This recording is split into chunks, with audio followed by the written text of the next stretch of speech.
নমস্কার, জয় ভবানী, জয় সনাতন। আমি আজ আপনাদের নৈহাটির বড় মায়ের ইতিহাস জানাতে চলেছি। আপনারা বুঝেই গেছেন হয়তো আমি কোন দেবীর কথা বলছি।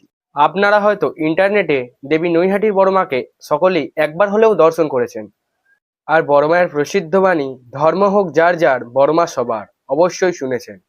তাহলে আজ আমরা জেনে নিই নৈহাটির বড় মায়ের ইতিহাস, যারা যারা জানেন না। প্লিজ ভিডিওটাকে স্কিপ করবেন না। আমাদের নৈহাটির বড় মায়ের ইতিহাস শুরু হয় ১৯২৩ সাল থেকে, যখন ভবেশ চক্রবর্তী নামক এক ব্যক্তি নবদ্বীপ থেকে ফিরে আসেন এবং দেবী কালীর এক স্বপ্ন থেকে অনুপ্রাণিত হয়ে দেবী কালীর এক ২২ থেকে ২৩ ফুট উঁচু এক বিশাল প্রতিমা নির্মাণ করেন ভবেশ চক্রবর্তী।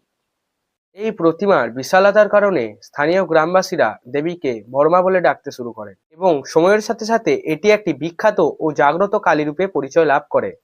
তাহলে এটাই ছিল নৈহাটির বড় মায়ের ইতিহাস। এই ভিডিওটিকে একটি লাইক এবং সাবস্ক্রাইব করে অনেক বেশি বেশি করে শেয়ার করুন, যাতে সবাই জানতে পারে নৈহাটির বড় মায়ের ইতিহাস। হ্যাঁ, এই ভিডিওটা আপনাদের কেমন লাগলো কমেন্টে জানাতে ভুলবেন না।